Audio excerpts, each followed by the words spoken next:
পঞ্চলিঙ্গম স্বর এসে পৌঁছালাম আমরা। মোটামুটি এখন আমরা 1 কিলোমিটার হেঁটে।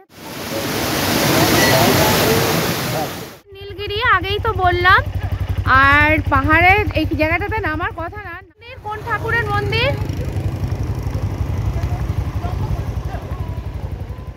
অসম্ভব, রাস্তার অবস্থা খুব খারাপ।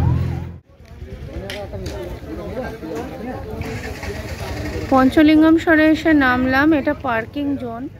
এই দেখা যাচ্ছে নীলগিরি পাহাড়, মানে নীলগিরি মানে ওই নীলগিরি নয়, মানে কেরালার যে নীলগিরি সেটা নয়, এটা হচ্ছে উড়িষ্যার নীলগিরি পাহাড়। চাঁদিপুরে আপনাদের সবাইকে স্বাগত। আমি ঋতুপর্ণা, আর আমার একটা নতুন ব্লগে আপনাদের সবাইকে স্বাগত। চলুন আজকের ব্লগটা শুরু করি, আজকের পর্বটা শুরু করি। 2024-এর 20 ডিসেম্বর। অফবিট উড়িষ্যা। উড়িষ্যা বলতেই আমাদের কাছে পুরী, জগন্নাথ দেব, সমুদ্র।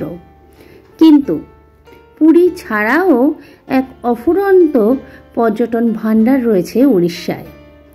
সেরকমই একটি হলো চাঁদিপুর। বালাসোর থেকে মাত্র 15 কিলোমিটার দূরে রয়েছে একটি নির্জন সমুদ্র সৈকত। চলুন সেই গল্পই আজকের বলি। এখন ঘড়িতে 7:30 মতো বাজে। আমরা মোটামুটি রেডি হয়ে একটু খোঁজ খবর নিতে বেরোলাম। মূলত একটি গাড়ি ভাড়া করতে হবে আমাদের আজকের লোকাল সাইট সিনিংয়ের জন্য। তাছাড়াও খাওয়া দাওয়ার কী ব্যবস্থা আছে সেগুলোও জানতে হবে।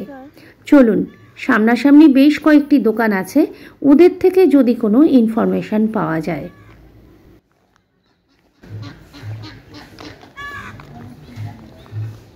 কোথায় কি আছে দেখার জন্য বেরিয়েছি এখন। এখানে একটু খাবার দাবার হচ্ছে, দেখি কি হচ্ছে।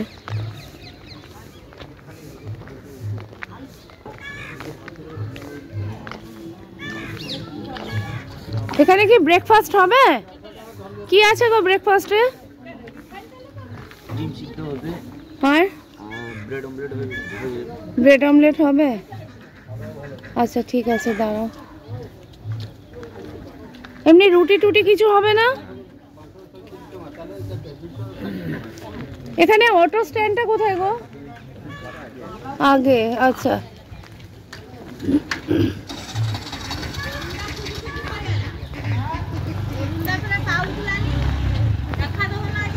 আপনার হবে আপনার নীলগিরি জগন্নাথ মন্দির হবে, রাজবাড়ি হবে, আপনার ইমামি জগন্নাথ মন্দির হবে যেটা দ্বিতীয় পুরী বলা হয়, আর আপনার ক্ষীরচোরা গোপীনাথ মন্দির হবে। এই হচ্ছে আপনার সাইট সিন। আপনার 6-7 ঘন্টা কাছাকাছি এটা আপনার ট্যুর আসবে। আর আপনার অটো ভাড়া আসবে 1500 টাকা, পার্কিং চলে আসবে আপনার 65 টাকা। এই আপনার খরচা আসবে, আপনি সাইট সিন করতে পারেন। আচ্ছা, এটা তো একটা গেল আগে। আর ধরুন আমরা 10টায় যদি বেরোই, তাহলে আমরা 10টা না 10:30টাতেই বেরোবো আমরা। আর তাহলে কটার মধ্যে ফিরবো? আপনার হয়ে যাবে কাছাকাছি 6টা, ধরুন 6টা 5টা 6টা হয়ে যাবে। 6টা বাজবে ফিরতে। 10টা থেকে আগে একটু বেরোলে ভালো, কেননা কিন্তু আমাদের সবার হয়নি। কাল আমরা রাত 1:30টায় এসছি। আমাদের জনশতাব্দী 9 ঘন্টা লেট ছিল। ভদ্রকে কাজ হচ্ছিল। হ্যাঁ, 9 ঘন্টা লেট ছিল। আমাদের 4টায় নামার কথা ছিল, 4:30টায়। আমাদের ট্রেন ছেড়েছে হাওড়া থেকে আপনার 8:22-এ। কালকে লেট। আচ্ছা ঠিক আছে, আপনার কন্ট্যাক্ট নাম্বারটা একটু বলে দিন, আর আপনার নামটা বলে দিন। আমার নাম হচ্ছে দুলুদা, আর আমার কন্ট্যাক্ট নম্বর হচ্ছে 9938699503। ঠিক আছে। লোকাল সাইট সিনিংয়ের জন্য একটি গাড়ি ঠিক করলাম। একটু দরদাম করে নিলে বেশ সস্তাই হবে। যাই হোক, আমরা 2টো অটো নিলাম। আমরা যেহেতু 8 জন, 4 জন করে 2টো অটো নিলাম। এবারে একটু চা তো খেতেই হবে। সকাল থেকে মনটা ভীষণ চা করছে। আর আসুন, পাশাপাশি যে দোকানগুলো রয়েছে সেই দোকানগুলো একটু দেখাই। যদিও একটু পরে বিচ মার্কেটে যাব, সেটাও আপনাদের দেখাবো। তো যাই হোক, এখানেও কিন্তু পাশাপাশি বেশ অনেক দোকান আছে। হোটেলে ফিরে এলাম। এসে দেখলাম ম্যাক্সিমাম জন রেডি হয়ে গেছে, কিন্তু এই 3 জন এখনও রেডি হতে পারেনি। এদের সাজগোজ মেকআপ এখনও চলছে। আর এদিকে ফেলুদা তোপসে দুজনেই রেডি, সুন্দরভাবে সাজগোজ করে নিয়েছে, ওদের মাও রেডি। তো চলুন এবারে একটু বিচে যাই, জোয়ারের সময় হয়ে এসছে, একটু বিচ থেকে ঘুরে আসি। চাঁদিপুরের ওটিডিসির ঠিক গেটের বাইরে থেকেই শুরু হয় বিচ মার্কেট। কি সুন্দর দেখতে লাগছে দেখুন হাঁসগুলোকে, দারুণ দেখতে লাগছিল। যাই হোক, আর এদিকে পরশা নিয়ে বসে গেছে দোকানিরা, এদের বাড়ি আশেপাশেই। তবে চাঁদিপুর একটি নির্জন জায়গা, সমস্ত কিছু পাওয়া যায়, সব কিছু কলকাতাতেও পাওয়া যায়, কিন্তু ঝিনুকের জিনিস ওখানে খুব সুন্দর পাওয়া যায়, সেগুলো কিন্তু কিছু নিতেই হবে। সমুদ্র মানেই ঝিনুক, ঝিনুক কুড়িয়ে পাই বা না পাই, ঝিনুকের জিনিস তো আনতেই হবে। আর সারি সারি রয়েছে ঝিনুকের দোকান। আমিও কিন্তু বেশ কিছু ঝিনুকের জিনিস নিয়ে এসেছি, সে তো বাড়ি গিয়ে আপনাদের দেখাবই। চলুন এবার সমুদ্রে যাই। চাঁদিপুর সি বিচে এসেছি, আর এখন জোয়ারের সময়, তো আমরা এখন বেরোচ্ছি সাইট সিইংয়ে। তো জোয়ারের সময় ছাড়া তো এটা ওয়ান্ডার বিচ, এখানে তো জল পাওয়া যায় না। মোটামুটি সি বিচ থেকে আপনার দূরত্ব সমুদ্রের 5 কিলোমিটার। বাইক এবং বিভিন্ন গাড়ি আছে সমুদ্রে যাওয়ার জন্য, কিন্তু এটা সবচেয়ে ভাল লাগে এই দুবার যখন জোয়ার আসে, সকালে এবং বিকালে, সেই সময়টা। তো এখন জোয়ার আসছে, চলুন একটু দেখি এক্ষুনি বেরিয়ে যাব, আমাদের ব্রেকফাস্ট হয়নি এখনো। তো চলুন, দেখুন স্কুলের বাচ্চারা এসছে, সব অল্প অল্প ভিজে রয়েছে সি বিচ। প্রচুর দোকানপাট বসেছে, আর সমুদ্র দেখতে পাচ্ছেন, দূরে সমুদ্র। আর এদিকে আমার দুই কন্যে ব্যস্ত ফটো তুলতে। সমুদ্র মানেই সুন্দর সুন্দর ফটো তোলা। আর বাকিরা কি করছে দেখুন, এই যে নন্দিতা বালুকা বেলায় ঝিনুক কুড়োচ্ছে। আমি বা বাদ থাকি কেন, আমিও কিন্তু কয়েকটি ঝিনুক কুড়িয়েই নিলাম। ঝিনুক কুড়োতে কার না ভালো লাগে বলুন। নয় নয় করে কিন্তু এখানে ছড়িয়ে ছিটিয়ে রয়েছে হাজারো ঝিনুক। ঝিনুকের মাঠ বললে খুব একটা ভুল হবে না। তো দেখুন কত ঝিনুক কুড়িয়েছি। যেখানে আসি সেইখানকার প্রাকৃতিক জিনিস তো একটু নিয়ে বাড়িতে যেতেই হয়। 10টায় আমাদের বেরোনোর কথা, সেখানে এখন বাজে 11:30। আর আমরা লোকাল সাইট সিনিংয়ের জন্য সবাই অটোতে চেপে বসলাম। ঝিরঝির করে বৃষ্টি হচ্ছে।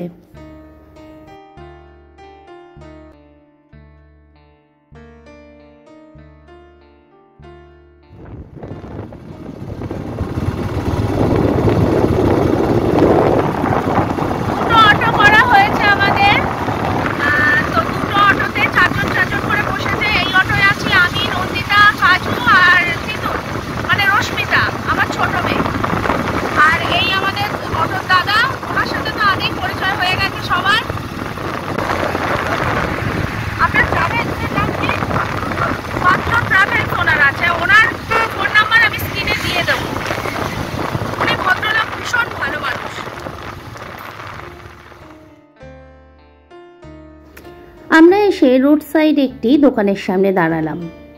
আমাদের ব্রেকফাস্ট করতে হবে। আমাদের আর সময় হয়নি চাঁদিপুর থেকে ব্রেকফাস্ট করা। আমরা মোটামুটি প্রায় অনেকটা রাস্তা চলে এসেছি, তাই এখানে একটি দোকানে আমরা আজকের ব্রেকফাস্ট বলুন বা লাঞ্চ বলুন, যাই বলুন না কেন, পুরোটাই করব। মিষ্টিগুলো কিন্তু ভীষণ সুন্দর। আর এখানে দেখুন জিলিপি ভাজা হচ্ছে। সত্যি বলতে আমাদের বঙ্গের মতোই এখানে মিষ্টির স্বাদ। আর এই দেখুন জিলিপি ভাজা হচ্ছে, ভেজে ভেজে একদম গরম গরম জিলিপি ওরা সবাইকে আমাদের সার্ভ করেছিল। দোকানটি ছোট হলে কি হবে, দোকানের খাবার দাবারের মান কিন্তু বেশ ভালো। আর অনেক রকমের মিষ্টি রয়েছে, যদিও সব মিষ্টি আমরা ট্রাই করিনি, তবে যে কটি করেছিলাম খেতে বেশ ভালো। আর এটি হচ্ছে আমাদের আজকের খাবার। কচুরি, তরকারি আর মিষ্টি দিয়ে আমরা আমাদের লাঞ্চ সেরেছিলাম। যাই হোক, চলুন লাঞ্চ শেষে আবার আমরা অটোয় চড়ে বসলাম।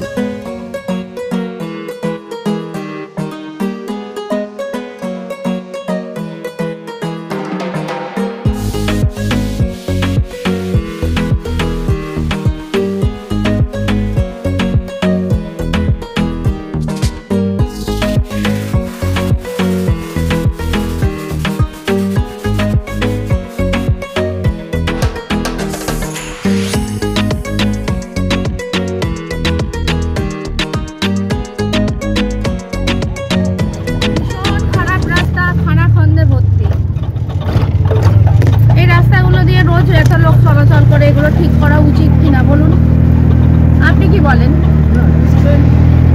রাস্তার অবস্থা খুব খারাপ। উড়িষ্যার সব ভালো হলেও রাস্তাকে আমি ভালো বলতে পারছি না।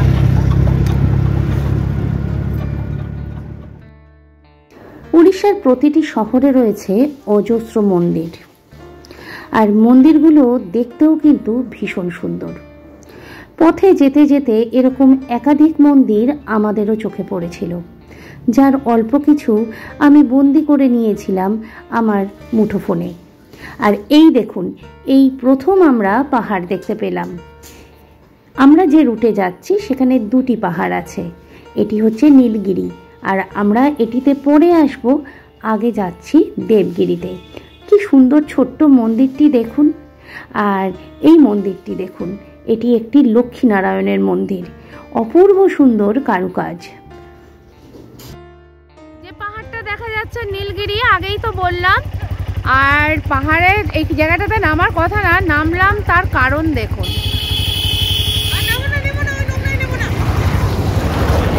মন্দিরটা শুধু দেখুন, মন্দিরটার নিচের অংশটা তৈরি হচ্ছে।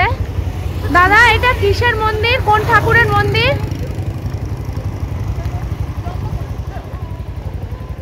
অসম্ভব সুন্দর মন্দিরটা। মন্দিরটা তৈরি হচ্ছে। মন্দিরটা ঠিক মানে ওই সাইডটাকে পাহাড়, আবার এই সাইডে আবার পাহাড় দেখা যাচ্ছে। দারুণ লাগছে কিন্তু মন্দিরটাকে।